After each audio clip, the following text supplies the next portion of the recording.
Spoštovane gledalke, spoštovani gledalci, pozdravljeni iz studia Idrijskih novic. Gost današnje oddaje Aktualno je ravnatelj osnovne šole Cerkno, Mitja Dežela. Povejte nam, gospod ravnatelj, kako se v teh dneh počutite, ko ste pravzaprav ravnatelj brez šole? Dober dan in hvala lepa za povabilo v vaš studio. Ja, situacija je nekoliko drugačna, je nenavadna. Ravno prihajam iz delovnega okolja, ki je trenutno, bom rekel, zelo tako turobno, hladno. Manjka tisto, pravzaprav, kar mora šola imeti. Manjkajo otroci, manjka energija, manjka vrišč. In glede na znane situacije smo se pač trenutno morali temu prilagoditi in naše učno-vzgojno okolje prestaviti v eno drugačno okolje, ki nam bo služilo. Zdaj jaz mislim, da še kar nekaj časa. Koliko otrok je pravzaprav vključenih v izobraževanje? Torej, kot osrednja vzgojno-izobraževalna ustanova v kraju imamo, torej, kot ste omenili, matično šolo in pa podružnico, skupaj 357 otrok. In pa poleg tega imamo k osnovni šoli pridružen tudi vrtec z nekaj več kot 160 otroki. Na šoli ste že pred mesecem začeli priprave na morebitne izredne razmere. Kako ste bili pripravljeni? Ja, trenutna situacija, moram reči, je tudi nas zelo presenetila. Smo se o tem veliko pogovarjali, tako med kolektivom, tudi med otroki. Jih v prvi fazi seveda ozaveščali o vseh tistih ukrepih, ki smo jih dobili tudi strani države in lokalne skupnosti, sploh kar se tiče higiene rok, higiene kašlja. Vendar bom rekel, ta ukrep, da se bodo pa osnovne šole in vrtci tako hitro zaprli, to pa je seveda tudi nas do neke mere presenetilo. Tako da smo tistega 13. marca, ko je prišel strani države odlok o zaprtju javnih zavodov, se kot kolektiv zelo hitro organizirali, zelo hitro naredili plan, kaj pravzaprav bomo počeli v naslednjih tednih. Kar se mi zdi zelo pomembno in to je tudi kolektiv zelo hitro, bom rekel, sprejel in začel ukrepati, je bil ta, da nismo hoteli, da se vzgojno-izobraževalno delo prekine. In v tem namreč zelo hitro, že 16. marca, potem v ponedeljek, smo imeli mi pravzaprav pripravljeno eno novo učno okolje, ki je otrokom omogočalo neko nadaljevanje učnega dela. Ker moramo vedeti, kadar se, bom rekel, ta šolski tempo, šolska energija ohladi, zelo hitro preidemo v počitniški čas in ko bi mi otroke v tem prehodnem obdobju izgubili, pravzaprav bi jih zelo težko motivirali tudi v kasnejšem obdobju. Tako da pravzaprav mi šolskega dela niti nismo prekinili. Čez vikend smo pripravili vse, kar je bilo potrebno za prvi teden in s ponedeljkom 16. marca pričakali, bom rekel, elektronsko okolje, v katerega smo se preselili, dobro pripravljeni. Kako sedaj poteka ta pouk na daljavo? Mogoče omenim še to, da s tem petkom 13. marca so vsi zaposleni v našem zavodu prejeli sklepe o delu na daljavo. Tako da pravzaprav, kar se tiče same narave dela, se ni spremenila, spremenilo se je pač delovno okolje, iz katerega učitelji delajo. Zdaj, bom rekel, usmerili smo se v ta elektronski del, v elektronsko okolje, kjer pripravljamo, bom rekel, gradiva, ki so dostopna otrokom preko naše spletne strani. V večini primerov teh 14 dneh, prvih 14 dneh smo se osredotočili bolj na spletno stran, medtem ko v naslednjem ciklusu bomo pa ta učna gradiva preusmerili tudi, bom rekel, v neka druga okolja, mogoče v kakšno spletno konferenco, v e-učilnice. O tem trenutno potekajo pogovori z učiteljskim zborom, ker se moramo pač predhodno na to zelo dobro pripraviti. Danes ste dobili tudi prve analize ankete o zadovoljstvu staršev in otrok s poukom na daljavo. Kaj ste ugotovili?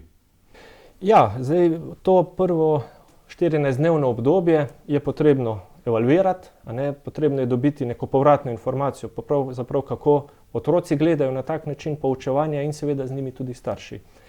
Tako da danes smo izpeljali en tak tehniški dan za celotno šolo, v okviru katerega smo na eni strani izdelali tako anketo s 16 vprašanji, preko katerih smo pridobili informacijo o zadovoljstvu, o težavah, o tudi nadaljnih pogledih, kaj bi bilo potrebno v tem elektronskem okolju spremeniti, da bomo seveda učno še bolj učinkoviti. No in ko sem prihajal v vaš studio, sem pogledal zadnje rezultate. Oddanih je bilo 350 anket, 220 in bom rekel, en tak prvi izkaz že lahko izločimo, torej načeloma učenci so samim načinom dela zadovoljni, z njimi tudi, bom rekel, starši. Je pa seveda v tem uvodnem delu potrebno poudariti, da seveda to delo na daljavo prvič zahteva eno veliko prilagoditev tako strani otrok, kakor njihovih staršev, kot na drugi strani seveda tudi strani učiteljev. In pa mi smo že od vsega začetka nekako imeli v mislih in en vidik, da pravzaprav vsi otroci in tudi njihovi starši v to elektronsko okolje ne bodo mogli vstopati. Zakaj? Namreč ta krizna situacija je zelo dobro pokazala, bom rekel, to razliko tudi v socialnih razlikah med posameznimi družinami. Ni samoumevno, da imajo pravzaprav vsi starši, vsi otroci dovolj znanj in tudi dovolj tehnične opreme pravzaprav za dostopanje do teh vsebin. In seveda potrebno je pomisliti tudi na tiste družine, ki pravzaprav nimajo ne opreme, ne znanj, da bi lahko svojemu otroku pomagali vstopiti v to okolje. Tako da kot učiteljski kolektiv smo od vsega začetka imeli v misli tudi te otroke in jih potem preko klasične pošte opremljali z učnimi gradivi. Tako da v tej anketi, ki smo jo danes dobili oziroma naredili, dobivamo povratne informacije od tistih staršev, ki imajo dostop do elektronskih vsebin. In seveda zdaj na drugi strani je še zmeraj zelo veliko težav, kar se tiče same organizacije dela doma. Vemo, da znotraj družin običajno nimamo večjega števila računalnikov, tablic in tako naprej. In to moramo mi pri pripravi našega učnega vzgojnega dela vseskozi imeti v oziru. Tako da tu smo opazili nekaj težav. Težave recimo so tudi pri sami organizaciji, bom rekel, učnega dela, je to v dopoldanskem času, popoldanskem, ker moramo vedeti, del nalog smo tokrat prenesli seveda tudi na starše. In ob tej priložnosti bi se iskreno zahvalil na eni strani učiteljem in pa tudi staršem, da so pravzaprav zapopadli ta način dela, ker pravzaprav v danih situacijah druge možnosti skoraj da nimamo. In če tu starši ne bi prevzeli en del nalog, si dela na daljavo nikakor ne bi mogli zamisliti.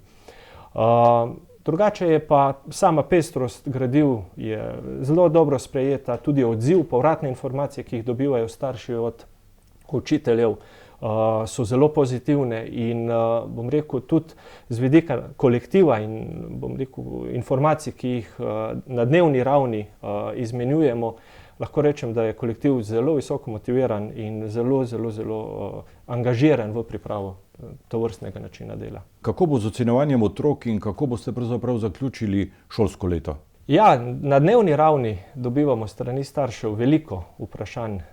Ta skrb, kako bo z ocenami, kako bomo šolsko leto zaključili, je ena velika težava, s katero se danes ukvarjajo mogoče bolj starši, kakor otroci. Po tej priložnosti naj povem, da seveda ocene so v tem trenutku popolnoma sekundarnega pomena. Moramo vedeti, da mi moramo najprej, pred nami je še tretjina šolskega leta, pripeljati do konca, posredovati v danih okoliščinah čim več učnih veščin, ki jih na ta način lahko posredujemo. Ocene bomo pa strani, bom rekel, učitelja v vsakem primeru na nek način vsekakor lahko pridobili. Seveda šole pričakujemo, sploh osnovne šole, usmeritve strani Ministrstva za šolstvo in pa Zavoda za šolstvo. Danes je prišla ena okrožnica, ki napoveduje prav to, tako da se obe inštituciji, ki sta za to pristojni, pripravljata tudi na način preverjanja znanja in bosta pač te informacije posredovala naprej našemu kolektivu in drugim kolektivom po Sloveniji.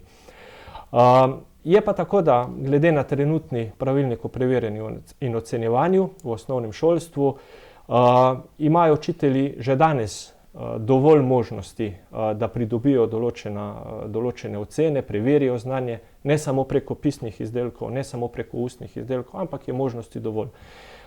Kot sem uvodoma rekel, je pa to trenutno popolnoma sekundarnega pomena in moramo pozornost vsi skupaj nameniti predvsem temu, da otroci dobijo tista znanja, ki jih učitelji torej, posredujejo, zahtevajo, za ocene bo pa še čas, brez skrbi. Bi lahko rekli, da se boste tudi učitelji iz te nove situacije nekaj naučili? Sem prepričan, da ja.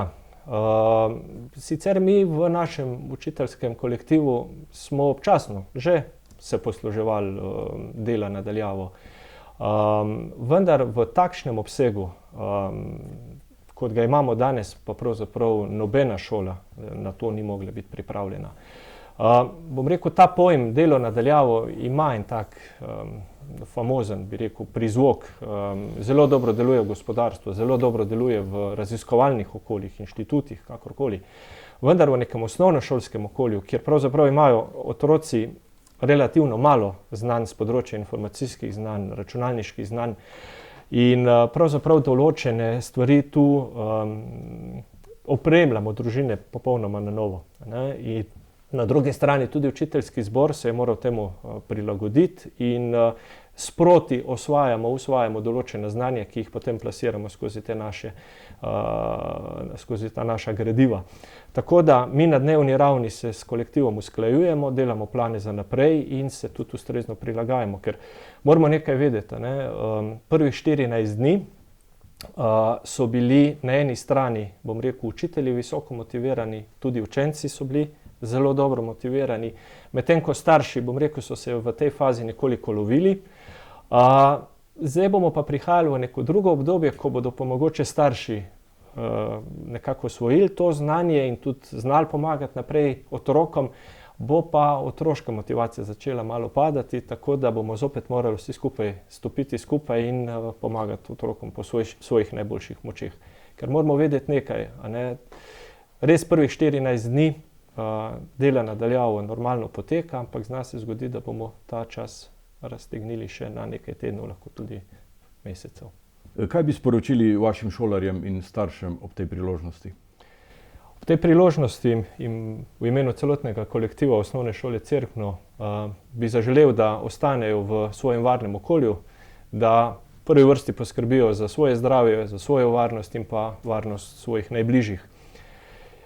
Da ne pozabijo na šolo in pa da naj tisti prosti čas, ki jim preostane, izkoristijo in namenijo, bom rekel, tistim dejavnostim, ki jih v danem trenutnem času lahko izvajajo. Vsekakor v to ne sodijo kakšni adrenalinski športi, da ne povzročajo, bom rekel, da ne povzročamo vsi skupaj težav tistim, ki jih pravzaprav danes najbolj potrebujemo. Hvala za pogovor in pojasnila, gospod ravnatelj. Vam, spoštovane gledalke in gledalci, pa hvala za pozornost.